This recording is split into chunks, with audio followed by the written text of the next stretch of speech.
तो hello friends, welcome to BK coaching centre. तो आज के वीडियो में हम Bihar board class 10th Hindi का मॉडल पेपर लाए हैं। इसके पहले वीडियो में हमने साइंस, मैथ और सामाजिक विज्ञान का मॉडल पेपर का क्वेश्चन अपलोड कर दिया हूँ। आप उसे जाकर देख सकते हैं, अब नहीं देखें तो चलिए हम इस वीडियो में हिंदी का देखते हैं। देखिए, मातृभाषा हिंदी का मॉडल पेपर है।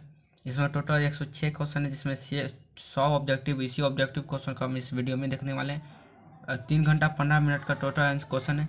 मैं टोटल टाइम दिया हुआ रहेगा आपको। चलिए देखते हैं ये सब दिशा निर्देश, आप इसको पढ़ के समझ सकते हैं। देखिए, सबसे पहले क्वेश्चन ये है।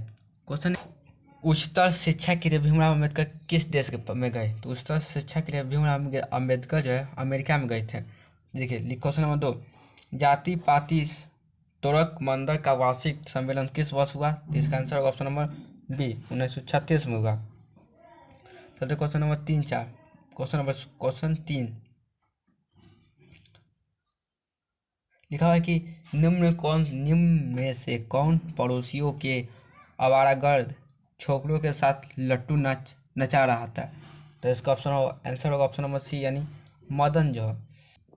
लिखा है कि भारत से हम क्या सीखे शीर्षक पाठ साहित्य की कौन सी विद्या? तो भाषा ने।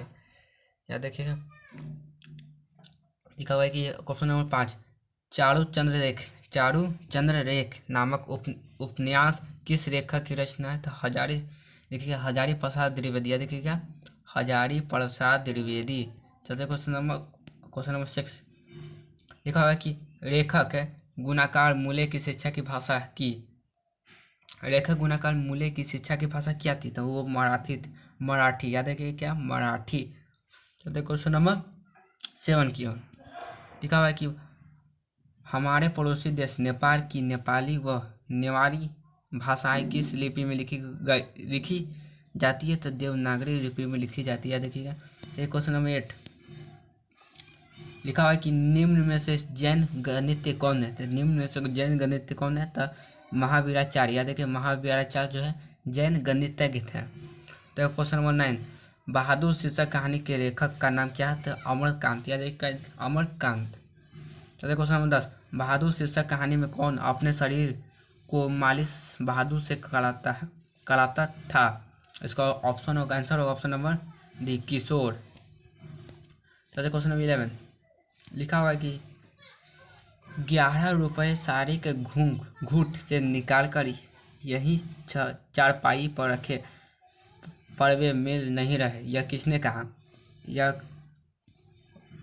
यह जो है रिश्तेदार की पत्नी ने कहा। क्या? रिश्तेदार की पत्नी। चलते क्वेश्चन नंबर 12 की ओर।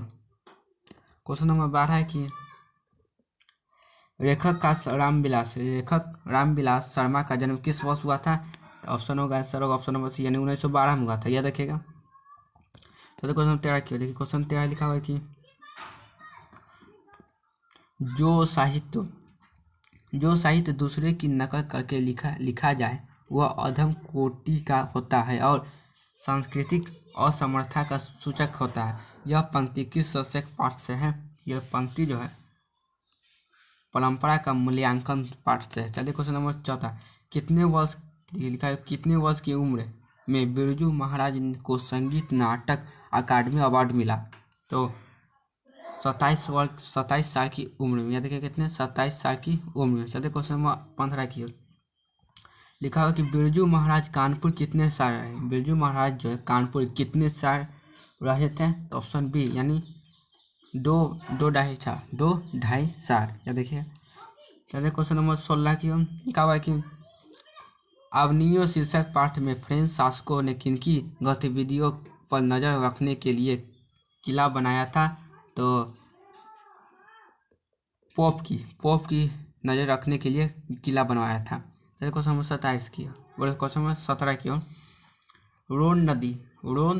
रोन नदी कहाँ है? आपको बताना है रोन नदी कहाँ? तो है दक्षिण अफ्रीका में। चलिए क्वेश्चन नंबर देखते हैं 18, दीवार में एक खिड़की रहती थी नामक उपन्यास किस लेखक की रचना है? ये जो है विनोद कुमार शुक्र की रचना। किसकी? विनोद कुमार शुक्र। मछली शीर्षक कहानी में लेखक की माँ क्या कर रही थी? मछली शीर्षक कहानी में लेखक की माँ क्या कर रही थी? तो मसाला पीस रही थी। देखिए क्वेश्चन नंबर 20, सरपट शब्द का अर्थ क्या होता है? तेजी। सरपट शब्द का अर्थ होता है तेजी। जैसे क्वेश्चन नंबर 21 की ओर लिखा हुआ है कि यतेंद्र मिश्र ने स्पीक मैके विरासत 2001 के कार्यक्रम के लिए रूपंकर कलाओं पर केंद्रित। यह साहित्य। देखिए क्वेश्चन नंबर 22 लिखा हुआ है कि अमीरुद्दीन यानी बिस्मिल्लाह खान का ननिहाल यानी नानी का घर है उसका कहाँ था? बिस्मिल्लाह खान जी का नानी का घर कहाँ था? आंसर होगा इसका ऑप्शन नंबर डी जो है काशी में था। ननिहाल जो बिस्मिल्लाह खान का ननिहाल था वो काशी में था। देखिए क्वेश्चन नंबर 23, बिस्मिल्लाह खान यानी अमीरुद्दीन फिल्म देखने के लिए किन से 6 पैसे लेते थे? किससे 6 पैसे लेते थे? देखते हैं दिया हुआ ऑप्शन में मामू से, मौसी से, नानी से, इन्हें उपयुक्त सभी में से लेते हैं, यानी सभी से पैसे लेते तो इन्हें उपयुक्त सभी से। चलिए क्वेश्चन नंबर, हरिजन नामक ऐतिहासिक पात्र के रचनाकार का नाम क्या है? तो इसका नाम है, उनका नाम है महात्मा गांधी। ये क्वेश्चन नंबर 25 लिखा है कि गांधी जी की हत्या किस वर्ष? गांधी जी की हत्या जो 1948 में हुई थी। जैन साहब को कितने लड़कियाँ थी? जैन साहब की कितनी लड़कियाँ थी? तो वह 5 लड़कियाँ थी। याद रखिएगा। दक्षिण भारत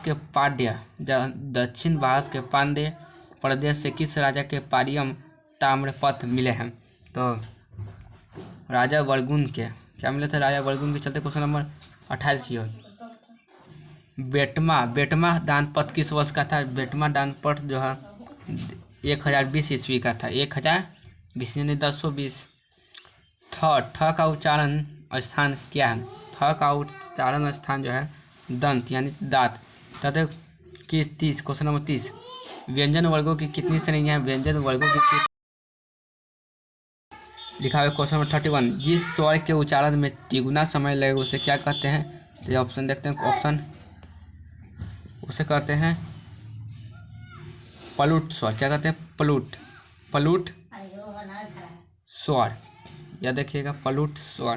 तो देखो क्वेश्चन नंबर 32 की ओर लिखा हुआ है कि हिंदी में अनुनासिक वर्गों की संख्या कितनी है? हिंदी में अनुनासिक वर्गों की संख्या कितनी है? तो 5 है। स्वर संधि कितने भेद होते हैं? स्वर संधि के जो है 5 भेद होते हैं। दुष्कर शब्द का संधि विच्छेद क्या है? दुष्कर शब्द का संधि विच्छेद 2 प्लस कर। क्वेश्चन नंबर 35, य र व कौन व्यंजन कहलाते हैं? य र व कौन व्यंजन कहलाते हैं? तो अंत अस्त व्यंजन क्या कहते हैं? अंत अस्त व्यंजन। निम्न में से शुद्ध शब्द कौन है? निम्न में से शुद्ध शब्द कौन है? तो घनिष्ठ जो घनिष्ठ शुद्ध शब्द है। मनुष्य शब्द का उपसर्ग क्या? मनुष्य शब्द का उपसर्ग है म। या देखिए मनुष्य शब्द का उपसर्ग म। क्वेश्चन नंबर 38, निम्न चिन्हों में प्रश्नवाचक चिन्ह कौन है? तो ये जो है प्रश्नवाचक चिन्ह कुछ इस प्रकार का। संज्ञा कितने भेद हैं? ये तो क्लास 1-2 का बच्चा बताते, बहुत सिंपल। संज्ञा के 5 भेद है। तो क्वेश्चन नंबर 40, आर्यभट्ट शब्द कौन सा संज्ञा है? तो यह जो व्यक्तिवाचक संज्ञा है। शब्द की जाति को क्या कहते हैं? शब्द की जाति को क्या कहते हैं? तो समास कहते हैं। शक्ति शब्द का लिंग शक्ति शब्द कौन लिंग है? यह स्त्रीलिंग पुल्लिंग को बताना, ये जो है यह स्त्रीलिंग है। चलिए क्वेश्चन नंबर 43, जिस विकारी शब्द से एक पदार्थ या एक व्यक्ति का बोध हो उसे क्या कहते हैं?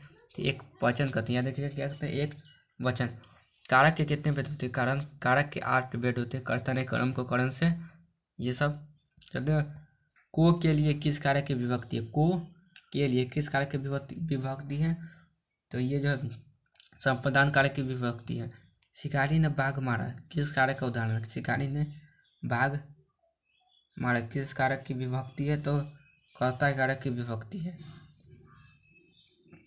चलिए तो वह जो न करे सो थोड़ा किस सर्वनाम का उदाहरण? देखिए वो जो न करे सो थोड़ा किस सर्वनाम का उदाहरण है पूछा है। तो आंसर हो जाएगा संबंध वाचक सर्वनाम का उदाहरण।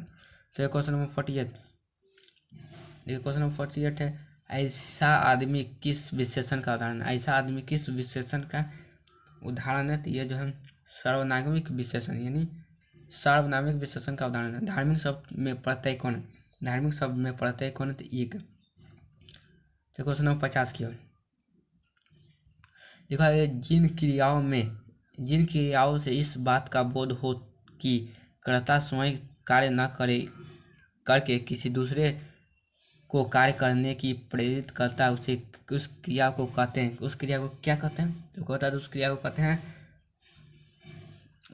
को कहते हैं प्रेरणार्थ क्रिया।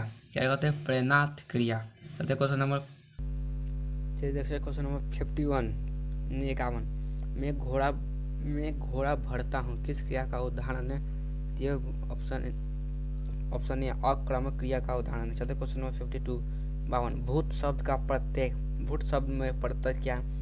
भूत शब्द में तो प्रत्यय है। अन्याय शब्द का विशेषण क्या है। अन्याय शब्द का विशेषण है अन्यायी। अन्याय शब्द का विशेषण क्या था। अन्यायी। अन्यायी।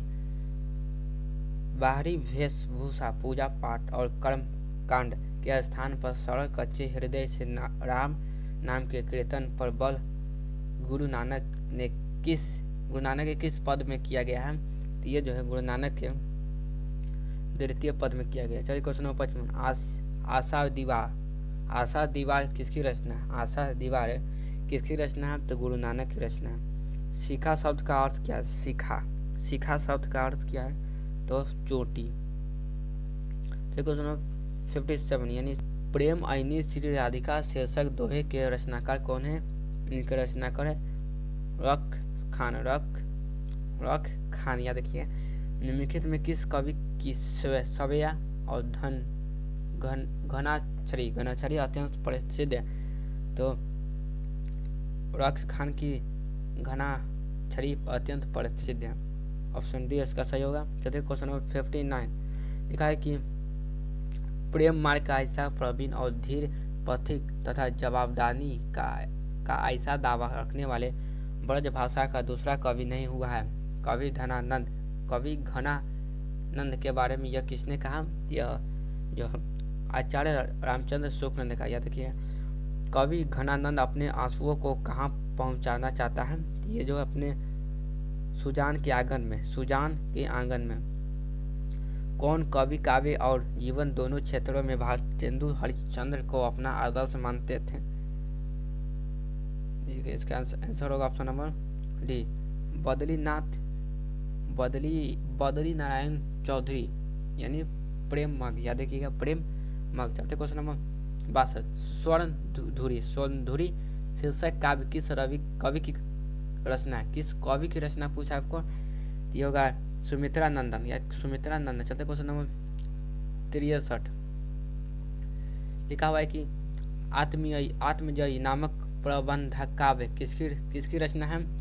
ये जो ऑप्शन नंबर बी यानी कुंवर नारायण की रचना है। कुंवर नारायण क्या देखिए दो रहा समय के रथ का घर घर नांद सुनो सिंहासन खाली करो की जनता आती है। यह पंक्ति किस शीर्षक कविता की। यह पंक्ति जो किस शीर्षक कविता की है। जो ये जो पंक्ति जो है जनतंत्र का जन्म कहानी किस शीर्षक की है। ऑप्शन नंबर सी सही होगा। क्वेश्चन नंबर 65 की ओर सच्चिदानंद हरिहीरानंद वत्स्यायन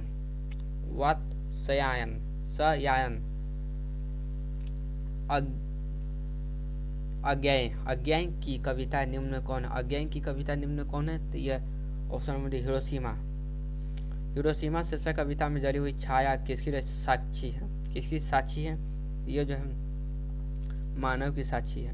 तो क्वेश्चन नंबर 1 वृक्ष की हत्या शीर्षक कविता में कौन हमेशा चौकन्ना रहता है। एक वृक्ष की हत्या शीर्षक कविता में कौन हमेशा चौकन्ना रहता है। जो वृक्ष हमेशा चौकन्ना रहता है। जैसे क्वेश्चन नंबर 68 कवि वीरेंद्र डगवाल का जन्म किस वर्ष हुआ था।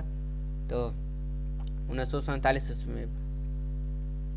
तो क्वेश्चन नंबर 69 हमारी नींद शीर्षक कविता में किसने बीज की फूली हुई छत को भीतर से ढकेलने शुरू किया, यानी अंकुर। ये देखिए क्या, अंकुर। चलते हैं हम क्वेश्चन नंबर 70 की। लिखा हुआ है कि किस काव्य संग्रह में वीरेंद्र डंगवार को साहित्य अकादमी पुरस्कार प्राप्त हुआ? तो दुष्चक्र में स्रष्टा, दुष्चक्र में स्रष्टा। चलिए क्वेश्चन नंबर 71 लिखा है अस्तित्व का मानचित्र नामक आलोचना किसकी रचना है? तो अनामिका। कवियत्री अनामिका का जन्म का स्थान कहाँ है? कवियत्री अनामिका का जन्म स्थान कहाँ है? तो बिहार में है। याद रखिएगा, बिहार में कवियत्री अनामिका का जन्म स्थान बिहार में है। फिर क्वेश्चन नंबर 73, रेखंग श्रीनिवास को साहित्य अकादमी ने किस वर्ष पुरस्कृत किया? तो सन 1967 में। याद रखिए, सन 1967 में। दही वाली मगम्मा शीर्षक कहानी का अनुवाद किसने किया? तो बी आर नारायण। किसने? तो बी आर नारायण। दहते विश्वास शीर्षक कहानी के लेखक का नाम क्या है? तो सतकोड़ी होता। चलते क्वेश्चन नंबर 76, पिछले कई दिनों से 75 हो गया, तो 76। पिछले कई दिनों से लगातार बारिश को देख रश्मि को क्या लग रहा था? तो बाढ़ आएगी। और कई दिनों से बारिश जो आते रहेगा तो बाढ़ न आएगा। क्वेश्चन नंबर 77, जन्म से पागल और गूंगी कौन थी? जन्म से पागल और गूंगी तो मंगू थी। क्या देखिए, जन्म से पागल और गूंगी कौन थी? तो मंगू। सबसे क्वेश्चन नंबर 77, फिर 77 हो 78, मंगू के अलावा माँ को कितने संतानें थी? मंगू के अलावा माँ को कितने संतानें थी? तो 3। नगल शीर्षक कहानी के लेखक का नाम क्या है? नगल शीर्षक कहानी के लेखक का नाम क्या है? सो सुजाता। वल्ली अम्मा की बेटी का नाम क्या था? पापपाती। वल्ली अम्मा की बेटी का नाम क्या था? पापपाती।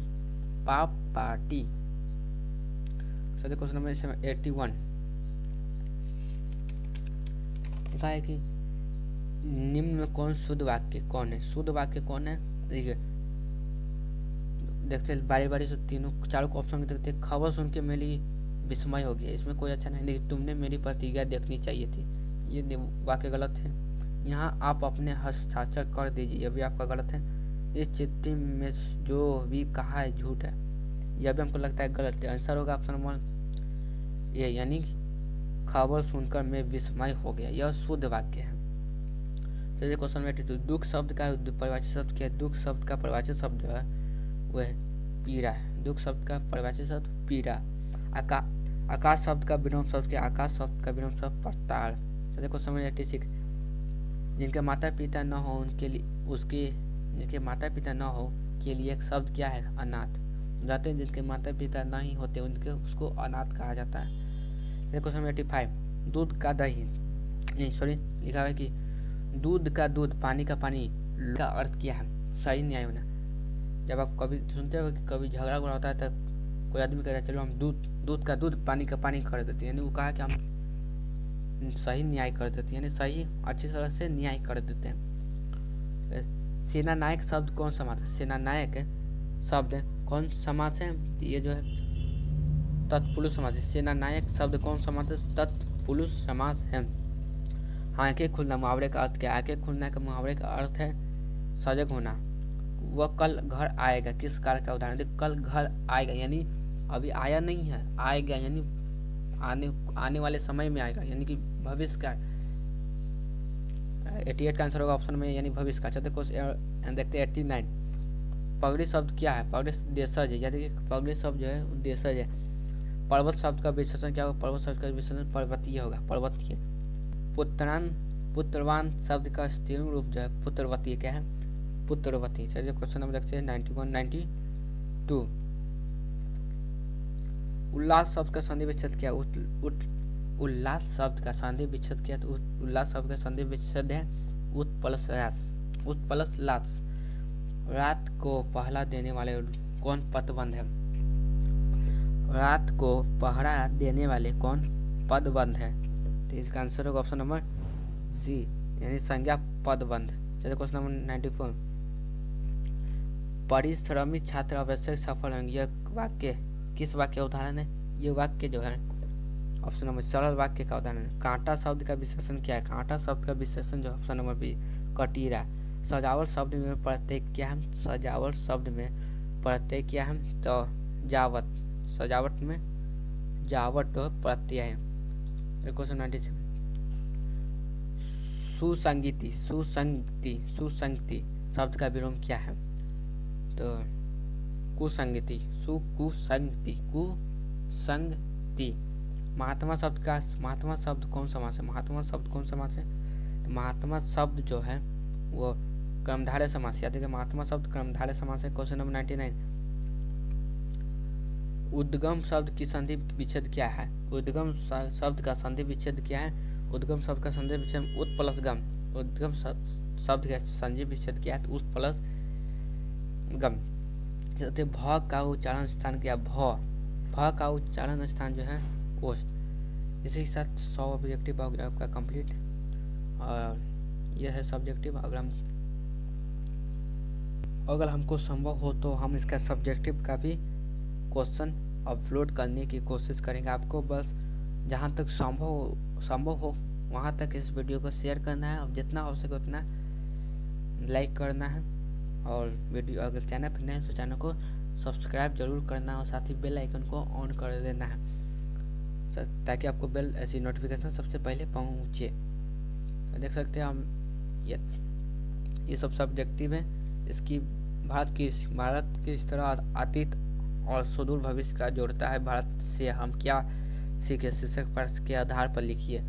ये सभी क्या आंसर हम दिन अपलोड करने की कोशिश को आपको बस इस वीडियो को जितना हो सके उतना शेयर करना है, साथ ही लाइक भी करना है। और नए तो सब्सक्राइब जरूर कर लीजिएगा। अगले वीडियो में मिलते हैं, तब तक के लिए जय हिंद जय भारत। Thank you.